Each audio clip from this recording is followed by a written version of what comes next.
우리 앉으시면서 인사 나눌 때 앉지 마세요. 앉지 마세요. 다리 아프죠? 그래도 인사하고 나눕시다. 인사 나누다.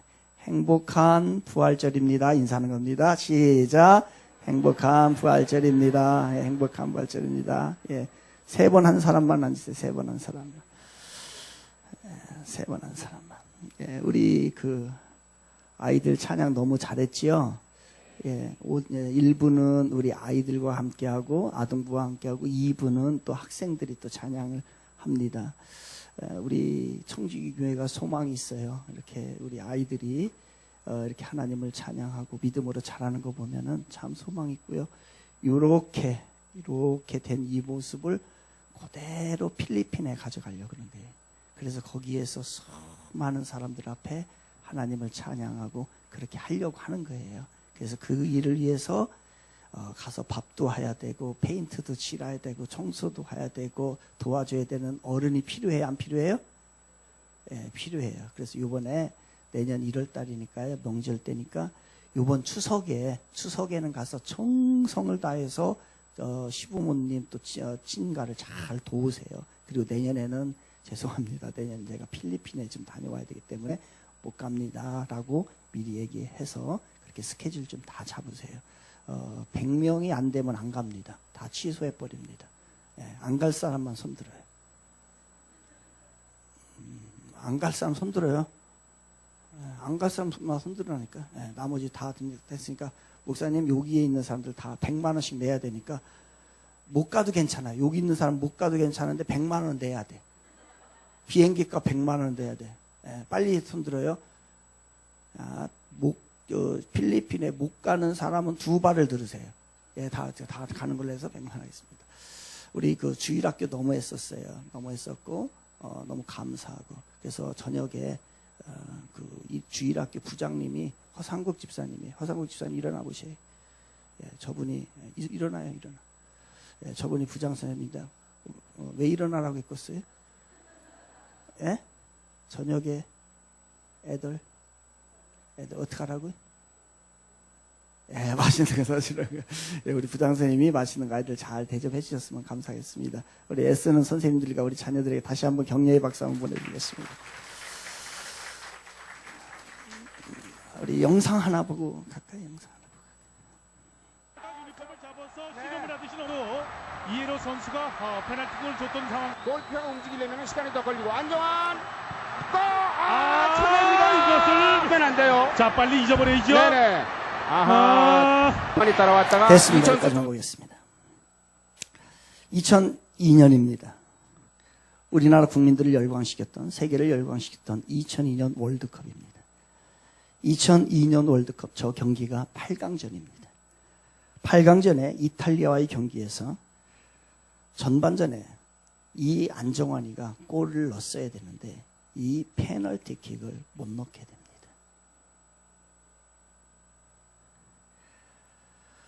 얼마나 아쉽고 얼마나 실망스러웠을까요? 온 국민이. 그런데 진짜 실망스럽고 정말로 안타까움이 컸던 것은 누구일까요? 본인일까요? 너무너무 안타깝고 너무너무 실망스럽고. 만약에 이 상황입니다. 절호의 찬스를 줬습니다. 기회를 줬습니다. 감독이. 그런데 이 선수가 실축을 해버렸어요. 그런데 지금 앞으로 후반전 계속 해야 합니다. 또 이런 일이 벌어지면 큰일입니다.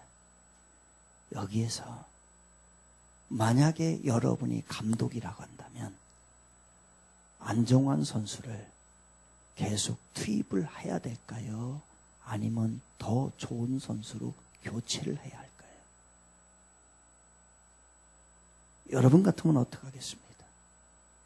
여러분 같으면 어떻게 하시겠어요?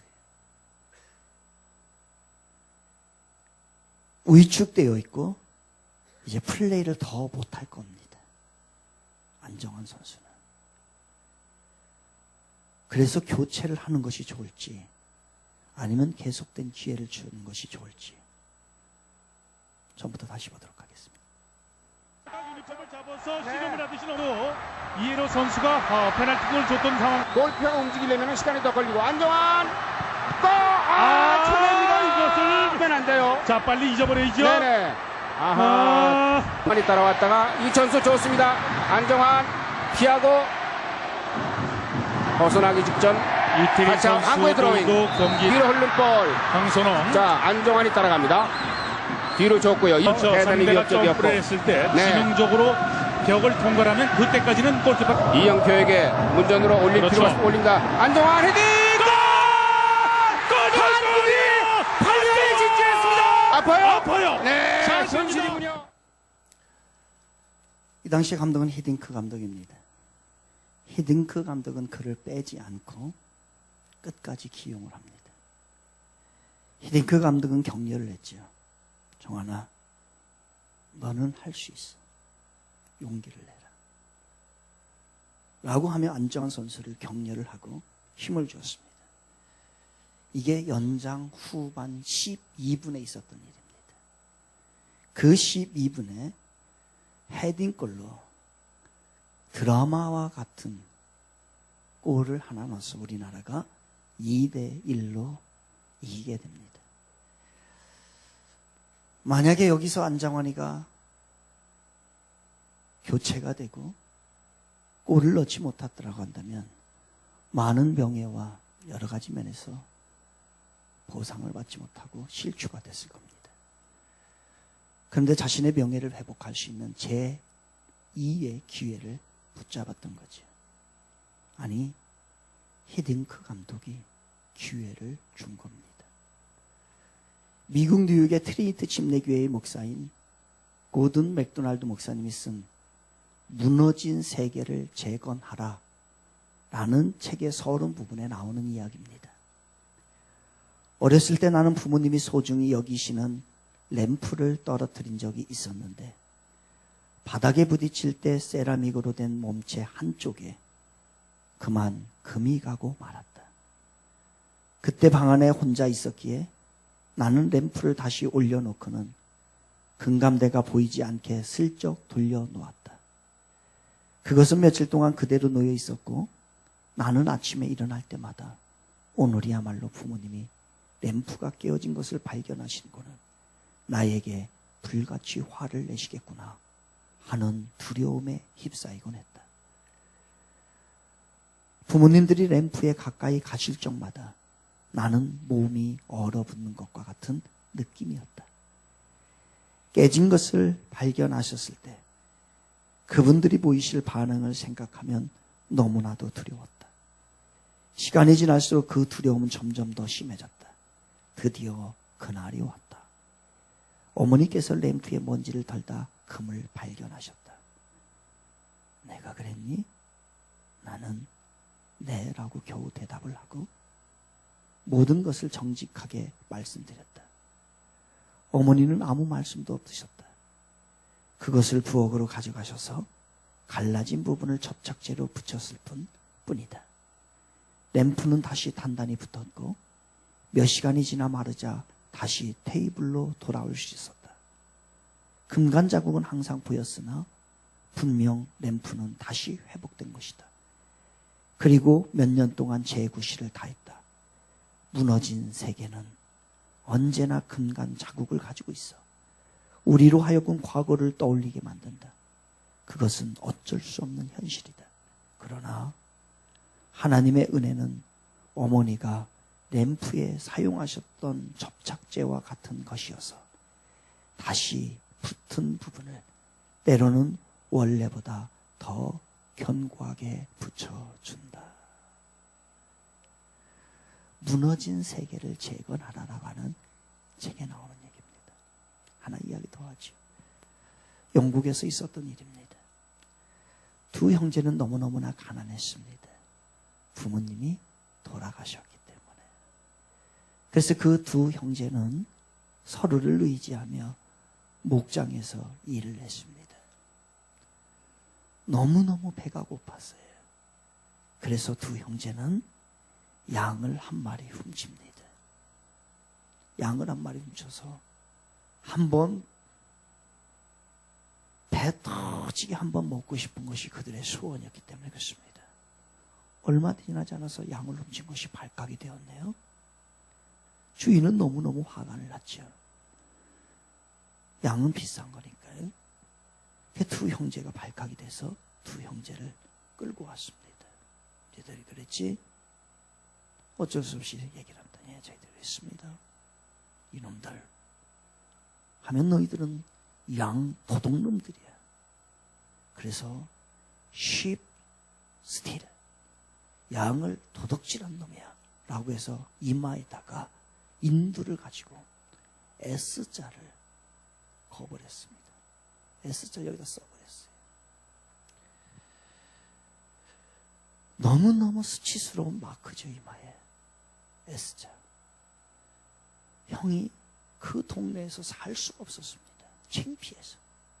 사람들이 이 S자를 너무 크게 이마에다가 인두로 여기다 써놓은 것이라 사람들이 다 봅니다. 그래서 그 형은 그 마을을 떠나버립니다. 떠나는 곳마다, 이르는 곳마다 사람들이 묻습니다. S자 뭐예요? S를 왜 이마에다 썼어요? 라고 이야기합니다. 자기의 잘못을 너무 추악해서 말할 수도 없고 안 할 수도 없는 그런 상황입니다. 이 마을에 살다가 이 마을에 살다가 저 마을에 살다가 저 마을에 살다가 하도 사람들이 물어보니까 살 수가 없어서 그는 마을을 전전긍긍하다가 나중에는 아무 쓸모없이 폐인이 되어서 죽고 맙니다. 그러나 동생은 자기 이마에 S가 써있는 스틸, 도둑이라고 하는 이 S가 써있음에도 불구하고 그 다음부터 그는 회개를 하고 전심으로 그 마을에서 성실하게 살아갑니다. 그래, 내가 잘못했지. 그러나 앞으로는 그렇게 살지 말아야지. 잘못을 속죄하는 마음으로 착한 일을 열심히 살고 애를 씁니다. 얼마의 시간이 지나서 사람들은 그 사람의 죄를 잃어버립니다. 그 사람의 죄가 생각지도 나지 않습니다. 세월이 많이 흘러서 그 동생이 노인이 되었지요. 그 마을의 한 마을에 어린아이가 글자를 배우고 이제 알파벳을 익히게 됩니다. 그때 S라고 하는 것을, 이마에 있는 S를 보게 되죠. 그래서 그 아이가 아버지에게 묻습니다. 아버지, 저 할아버지는 왜 이마에 S가 써 있어요? 그때 아버지는 이렇게 얘기합니다. 아마 그것은 저 할아버지가 하도 착하게 사니까 하나님께서 저 사람은 성자야, 세인트야 라고 생각해서 S자를 새겨주셨나 봐 라고 설명을 했습니다. 그는 도둑이라는 낙인이 이마에 찍혀 있었지만 마침내 자신의 인생을 성자의 인생으로 바꾸었던 겁니다. 우리 모두는 실수와 실패를 합니다. 우리의 연약함을 그 모든 하나님은 다 알고 계십니다. 그래서 하나님은 우리에게 두 번째 기회를 주십니다. 하나님은 한 번 기회를 주시고 우리가 그것에 부응하지 못하고 실수하고 실패한다 할지라도 우리를 버리고 포기하지 아니하시고 다시 재기의 은혜를 주시는 분이 하나님이십니다. 여러분 믿으면 아멘 합시다. 예수님이 십자가에 죽으심을 말씀하셨을 때 베드로는 다른 사람이 다 주님을 떠날 것입니다. 혹시나 그런 일이 있다 할지라도 저는 주님 곁을 떠나지 않겠습니다. 라고 호언장담을 합니다. 하지만 예수님이 신문을 받으실 때에 베드로는 주님을 모른다 부인을 하게 됩니다. 베드로는 주님이 가장 필요할 때에 주님 곁에 지켜 주었어야 되는데 그 일을 하지 못했습니다. 이렇게 베드로는 예수님을 실망시키셨고 결국 예수님은 그 실망과 함께 그의 배신과 함께 십자가에 못 박혀 돌아가셨습니다. 이러한 모습이 얼마나 창피하고 얼마나 부끄러웠던지, 나 같은 사람이 어떻게 제자 될 자격이 있을까? 나는 제자 될 자격이 없어 라고 하며 그는 낙향을 하게 됩니다. 자기 고향에 돌아가서 예수님을 만나기 전에 했던 어부의 생활을 다시 하기 시작을 하지요. 믿음도 인격도 다 바닥이 드러난 거예요. 호언장담했던 그 모든 것들이 다 거짓이었던 겁니다. 베드로는 예수님을 곁을 이제 영원히 떠나버린 겁니다. 하루는 베드로가 고향에서 마음이 심란한 가운데 고기를 잡고 있습니다. 그러니 마음이 심란하니 고기가 잡힐 리가 없지요. 그래서 그날도 다른 날과 같이 물고기를 한 마리도 잡지를 못했습니다. 여전히 빈손입니다. 그때에 빈손으로 있는 그 베드로에게 예수님이 찾아오십니다. 그러면서 예수님이 숯불에다가 떡과 생선을 구우시고 베드로를 기다리고 있었던 거예요. 베드로를 찾아오신 예수님께서 바로 그 베드로에게 얘기합니다. 저쪽에 오른쪽에다가 배 오른쪽에다 그물을 던져봐. 그러면 너희들이 많은 고기를 얻을 거야. 그 부활하신 예수님이 찾아와서 자신을 배드했던 베드로에게 고기를 잡을 수 있도록 기회를 주셨던 겁니다. 왜 그랬을까요? 왜 예수님은 자신을 배반한 베드로에게 다시 찾아오셨을까요? 과거의 잘못을 꼬치꼬치 묻기 위해서요? 베드로를 지난번에 십자가에 죽는다고 비난하지 못했기 때문에 그 베드로를 비난하기 위해서요? 그의 죄를 지적하기 위해서 오셨을까요? 아닌 것입니다. 예수님은 베드로에게 잃어버린 사랑을 회복시켜 주시기를 원하셨습니다. 베드로는 주님을 부인하기 전에 사실은 누구보다도 예수님을 사랑했습니다. 다른 사람들은 주님을 떠나도 저는 주님을 떠나지 않겠습니다. 이 고백을 했어요. 여러분, 베드로가 한 이 고백이 진실이었을까요? 거짓이었을까요? 나는 주님을 위하여 죽겠습니다. 라고 베드로가 고백을 합니다. 이 고백이 진실된 고백이었을까요? 거짓된 고백이었을까요? 이 고백은 적어도 진심이었습니다. 그런 베드로가 이제는 더 이상 주님을 사랑할 수가 없게 된 거죠. 왜냐하면 실수와 배신을 했기 때문에. 하지만 예수님은 베드로의 마음의 참 밑바닥에는 아직도 그 베드로의 바닥 밑에서는 주님을 향한 사랑이 여전히 있었던 겁니다.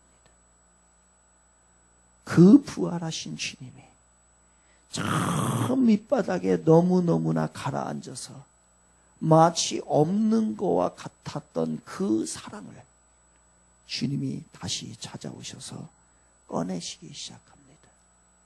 요한의 아들 시몬아, 네가 나를 사랑하느냐? 라고 물으십니다.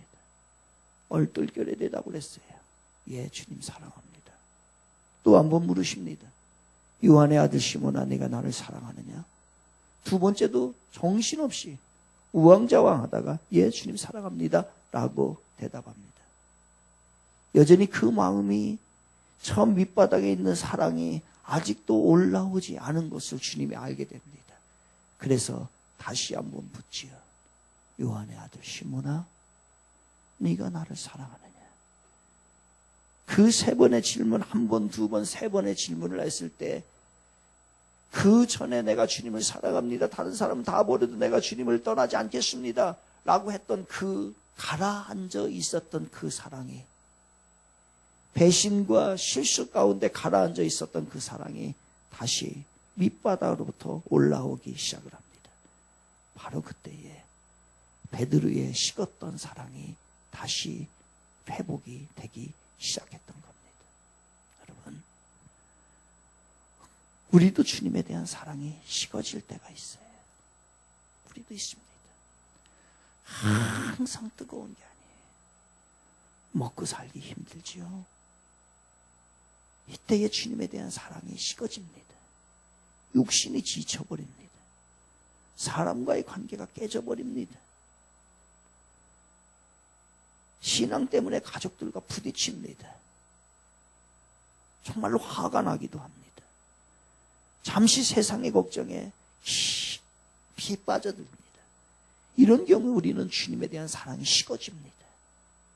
주님에 대한 사랑이 식어지면 신앙생활에 감격이 없어요, 여러분. 감격이 사라져버립니다. 이제 그 다음부터는 해야 될 일을 의무감으로 하게 됩니다. 의무감으로. 근데 이것도 또 지나고 나면 이것마저도 없어져요. 의무감마저도 없어집니다. 그러면은 주님에 대한 사랑이 전혀 없는 것과 같이, 막대기와 같이 그렇게 되어버리는 게 우리들의 모습인 것입니다. 그러다 보면 인생이 공허해요. 신앙생활을 처음부터 안 한 사람은 괜찮습니다. 근데 신앙생활을 해보고 예수님을 만났던 사람은 그 하나님에 대한 사랑이 식어져 버리고 쫙 밑바닥에 깔려버리게 되면요, 그 다음부터는 무엇을 갖다 줘도 채워지지가 않아요. 인생이 굉장히 공허해지게 됩니다. 인생이 무미건조해지는 거예요. 따라서 우리는 이 사랑이 회복이 되지 않으면 우리의 인생이 이렇게 되는 겁니다. 그래서 저 밑바닥에 가라앉아 있던 그 사랑을 우리 주님이 베드로를 찾아가셔서 다시 끌어올리시는 거예요. 그때의 베드로는 고백을 합니다. 주님을 사랑하는 줄을 주께서 아시나이다. 이 고백이 저와 여러분의 고백 되길 바랍니다. 우리도 한번 해봅시다. 주님을 사랑하는 줄을 주께서 아시나이다. 베드로가 이 고백을 하고 난 다음에 그 깔려있던 사랑을 다시 회복하고 난 다음에 인생이 바뀌기 시작합니다. 이후로 이 고백을 하고 난 이후로 다시 사랑이 회복된 이후로 베드로는 절대로 변절되지가 않아요. 이 이후로 복음을 증거하다가 환난을 당하고 핍박을 당하고 고통을 받아도 주님에 대한 사랑이 절대로 식어지지 않습니다. 핍박을 받아도 심지어는 순교 목숨을 잃는 그 자리에 가도 끝까지 충성하고 끝까지 주님을 사랑할 수 있었던 겁니다. 하나님은 우리가 사랑이 회복되기를 간절히 원하십니다. 하나님은 우리가 주님에 대한 사랑으로 충만해지기를 원하십니다. 지금과 같이 냉랭하고 저 밑바닥에 깔려있는 그 사랑을 가지고서 살기를 원치 않으세요. 다시 한번 회복되어서 다시 한번 그 사랑이 일어나서 주님을 위해서 주님과 함께 하기를 간절히 원하고 계십니다. 그 사랑이 회복되는 부활절 아침 되기를 주님의 이름으로 축원을 드리겠습니다. 주님이 찾아오셔서 베드로의 그 사랑을 회복시키시고 사랑을 회복되면 또 하나의 회복되는 게 있어요. 이건 자동입니다. 여러분, 하나님에 대한 사랑이 회복되면 자동으로 회복되는 게 있어요. 그게 뭘까요? 사명이에요.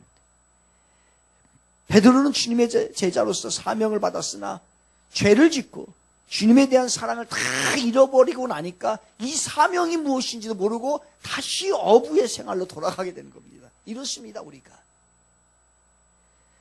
그런데 예수님께서 다시 찾아오셔서 아니야, 그거 아니야. 네가 지금 해야 될 일은 어부 생활이 아니야.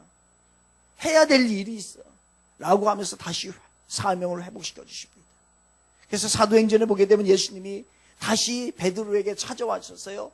사명을 주시고 난 후에 다시 사명이 회복되니까 설교 한 번 하니까 3,000명, 4,000명, 5,000명씩 회개하는 역사가, 그들이 주님 앞에 돌아오는 일이, 영접하는 일이 발생을 했던 겁니다. 그 이후에는 목숨이 위험해도, 감옥에 갇혀도, 사람들이 오해를 해도, 박해를 해도, 고통을 겪어도 마침내는 그 십자가에 거꾸로 치는 그러한 어려운 가운데 있다 할지라도 그 사명을 끝까지 감당하는 충성스럽고 신실한 일꾼이 되었던 거죠. 여러분, 사명이라는 게 뭡니까? 왜 부활하신 예수님은 다시 베드로에게 찾아가서 그 사명을 주셨을까? 그거 없으면 안 되나요? 사명이 뭐예요, 여러분? 사명은 뭐냐면요. 사명은 하나님이 내게 명령한 거예요. 그 하나님이 명령한 거는 배고파도 감당하는 게 사명이에요. 배고프다고 버리는 게 사명이 아니에요. 사명은 배고파도 감당해야 합니다. 싫어도 감당하는 게 사명입니다. 죽더라도 감당하는 게 사명인 것이에요. 난 이 길을 가지 않으면 나의 존재 자체가 무의미하다 라고 느껴지는 게 사명인 겁니다. 여러분, 이게 있으십니까? 배고프면 바뀌고, 힘들면 바뀌고, 안 하고, 명령 무시하고, 죽음과 같은 위험이 조금 찾아오면 모른다라고 하고, 이건 아니죠. 사명은 그런 게 아니에요. 배고파도 어떠한 일이 있어도 다 간다. 우리 주혜 얘기 또 해야 되겠네. 김주혜. 주혜가 요즘 돈 버느라고 정신이 없습니다. 알바가 들어왔어요. 알바가. 과외 알바. 영어를 이제 가르치는 알바가 들어왔는데 일주일에 한 타임을 하는데 30만 원을 받죠. 많이 받죠. 그래서 가서 정말로 잘 가르쳐라. 열심히 가르쳐라. 1시간이라고 하는데 그래서 2시간 가르치고 가라. 네가 보기에는, 아빠가 보기에는 10만 원 받으면 많이 받는데 왜 이렇게 많이 주는지 모르겠다. 돌려줄 수 있으면 돌려주고, 안 된다고 돌려줄 수 없다고 한다면 많이 가르쳐라 라고 했어요. 근데 아무튼 30만 원을 이제 그렇게 해서 했어요. 30만 원을 딱 받았어요. 어떻게 해야 될까 이러면. 근데 또 부활절이 걸렸네. 그래서 얘기를 했어요. 30만 원을 받았는지 안 받았는지 모르겠어요. 입금이 된 걸로 알고 있는데 30만 원을 받았어요. 그래서 뭐라고 했냐면 30만 원을 부활절 헌금을 다 해라. 그랬더니 우리 김주혜가 뭐라고 얘기를 했겠습니까? 그 말에 순종을 했겠어요? 안 했겠어요?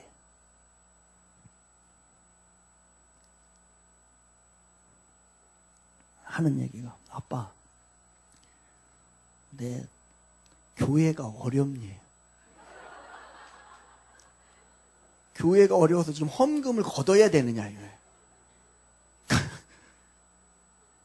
그래가지고 자기는 3만 원만 하겠대. 3만 원. 11조 3만 원, 그리고 부활 헌금 3만 원만 하겠다는 거예요. 그래서 안 된다. 30만 원을 다 해라.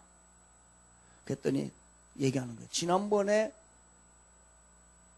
뭐 하려고 천열매 했지? 에? 에? 왜 번역을 해가지고서 70만 원인가 벌었는데 그걸 천열매를 다 드렸잖아요. 그때도 다 드리고 이번도 다 드리면 자기는 뭐 먹고 사냐. 먹고 살 게 없다는 거예요. 그래도 안 됐다. 그랬더니 계속 못하는 거예요. 제가 이렇게 얘기했어요. 네가 한번 30만 원을 드려봐라. 하나님이 너에게 분명히 300만 원 줄 거다. 이건 제 믿음으로 얘기한 거예요. 제 믿음으로. 그래서 얘기를 했어요. 반드시 일자리 더 생길 거다. 그랬더니요, 그 후에 일자리가 4개 생겼어요. 과외가 4개. 30만짜리 4개니까 얼마예요? 이제 더 올 거예요. 더 올 거예요. 그래도 30만 원 해요, 못해요? 그래도 못해. 그래서 조금 올랐어. 5만 원으로. 이제 타협이 간 거 5만 원. 5만 원 하겠대. 그래서 5만 원을 하겠다. 그걸 어제까지 얘기를 했어요. 제가. 딱 자면서 이제 한마디만 딱 하고 끝냈습니다. 30만 원 해라. 더 이상 얘기 안 한다. 라고 얘기를 했어요. 교육에. 그러면서 제가 주희한테 이런 얘기 했어요. 돈은 헌금을 하기 위해서 버는 거야. 돈은 그건 사명이야. 먹고 살라고 돈 버는 거 아니야. 하나님을 위해서 쓰려고 돈 버는 거야. 여러분이 어떻게 받아들이시든 저의 교육과는 신앙과는 그겁니다. 그것만큼은 자녀에게 정확하게 하고 싶어요. 먹고 살려고 버는 거 아니에요. 주의 일을 하려고 버는 거예요. 한마디 하고 잤어요. 아침에 했나 안 했나 밤새 고민하며 깨었죠. 저 아이를 믿어야 될까 말아야 될까. 내가 저 아이를 계속 공부를 시킬까 안 시킬까는 여기서 결정을 한다. 얘가 말을 안 들으면 불순종하면 나는 더 이상 얘를 공부를 안 시키겠다. 왜? 말도 부모의 말도 안 듣는 데서 공부시켜봐야 뭐 하겠어요. 전 마음에 그렇게 먹고서 잤습니다. 그랬더니 아침에 보니까 테이블이 있어요. 테이블에 썼어요. 부활절 헌금 김주회. 궁금하죠. 떨리는 마음으로 열어봤어요. 그랬더니 5만 원짜리 5개, 10,000 원짜리 5개 맞냐? 5개 해놨어요. 어제 저녁까지만 해도 돈이 없다는 거예요. 그래서 못한다. 준비된 돈이 현찰이 없다는 거예요. 그래서 제가 이렇게 얘기했어요. 어디 가서 지금 이 밤에 훔쳐서라도 갖다 드나 3만 원에 30만 원에 라고 얘기했어요.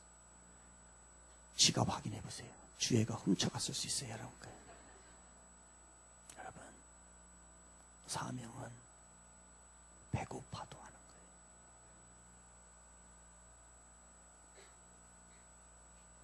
그 사명을 회복시키려고요. 베드로에게 위대한 일을 해야 하는데 그 사명 회복시키려고 하나님이 예수 그리스도가 부활하셔서 베드로 찾아간 거예요. 왜 부활절을 우리는 기념해야 해요? 잃어버린 사명을 다시 생각해 보라고. 1년에 한 번씩 부활절을 우리에게 허락해 주신 거예요. 여러분, 우리에게도 사명이 있습니다. 여러분, 사명을 찾지 못하셨나요? 혹시 사명을 잊으시진 않으셨나요? 아니, 이런 분이 있을 겁니다. 정말 나도 한때는 뜨거워서 사명을 받았었는데, 이 모양 저 모양으로 하나님의 사명을 받았었는데 지금은 어디 있지? 라고 고민한 분이 있을지 모르겠습니다.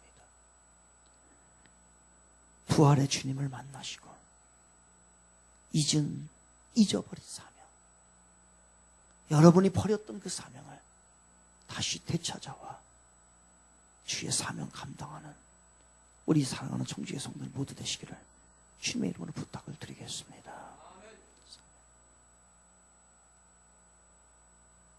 사명입니다. 똑같아서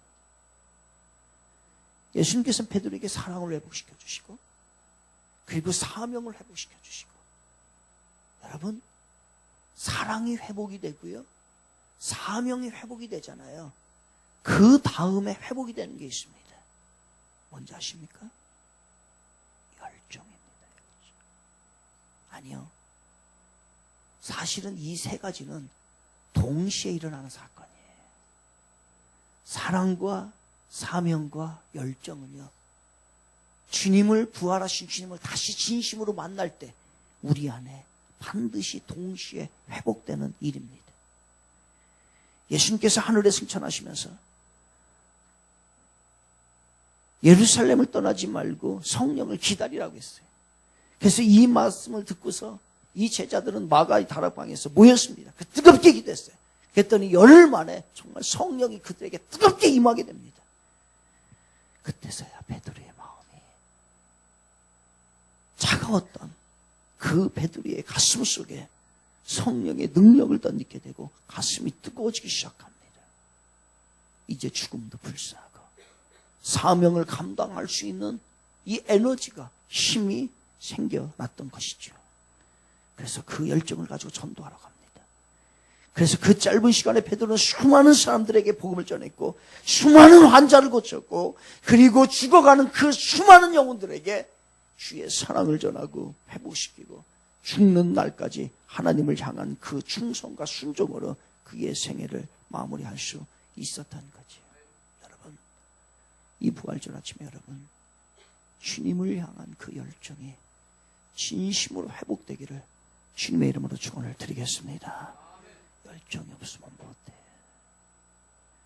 맥도날드의 창업주가 크록입니다. 크록. 이 사람은 원래 종이컵에 행상을 했었어요. 종이컵을 파는 사람이었어요. 얼마나 보잘것없는 사람인지 모릅니다. 그런데 이 종이컵을 하나 팔아도 그 안에 모든 열정을 넣어가지고서 팔았습니다. 그랬더니 이 사람이 이 종이컵을 팔다가 나중에 무엇을 하게 되냐면은 그 돈을 모아가지고서 햄버거 그리고 감자튀김 장사를 하기 시작합니다. 햄버거와 감자튀김을 하는데 이 사람이 햄버거를 계속 구우면서도 가장 맛있을 때가 가장 잘 구워지는 온도가 언제인가 요거를 날마다 체크했던 거예요. 그리고 고기를 구우면서도 이 고기가 가장 부드러운 온도는 열 가열하는 것은 언젠가 요거를 알았던 거예요. 그래서 이 사람이 1955년에 맥도날드 회사를 하게 되는 거죠. 그때의 나이가 이 사람의 나이가 52살입니다.